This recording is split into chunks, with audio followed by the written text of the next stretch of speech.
More news coming in, and this is regarding the Election Commission that has issued a notification as far as the first phase of the Lok Sabha elections are concerned. So this is the nomination process for 102 parliamentary constituencies spread across 21 states and union territories, where polling would be held in the first phase of the Lok Sabha elections on the 19th of next month, has started today with the issuance of a notification. According to that the issue that's been this is by the Election Commission on behalf of the President. The last date for filing nomination papers is the 27th of this month. However, due to a festival, March 28th is the last day of filing for nominations for the Lok Sabha seats in Bihar, going to polls in the first phase. We have Vasudha joining us. Vasudha, 102 constituencies to vote in the first phase, and now that deadline is for the 27th of March.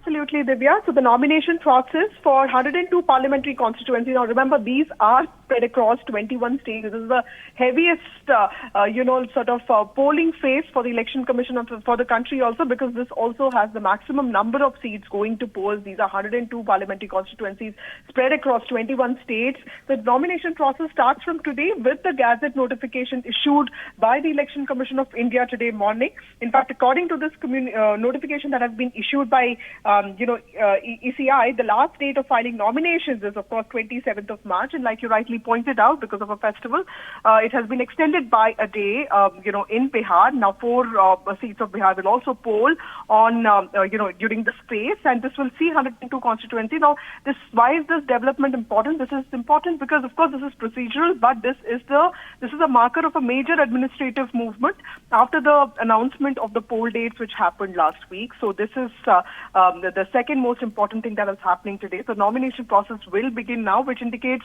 a rise in political activity. Then the Election Commission will also take its own time to sort of scrutinize the applications and see if the nominations have been properly filled out, and if the details are all proper, and all that process will take place. And then, of course, the notifications will be issued for other phases of elections. Now, first phase is also important because it will see bigger states like Tamil Nadu going out for polling. And remember, in 2019, it was the third phase, which was the heaviest, which saw voting in about 115 constituencies. It just started with 62 constituencies in the first phase. But this time, the Election Commission has decided to get maximum polling done in the first phase itself. So this will also mark, the momentum in which the voting takes place. So clearly a lot of political activity ahead in the next couple of days.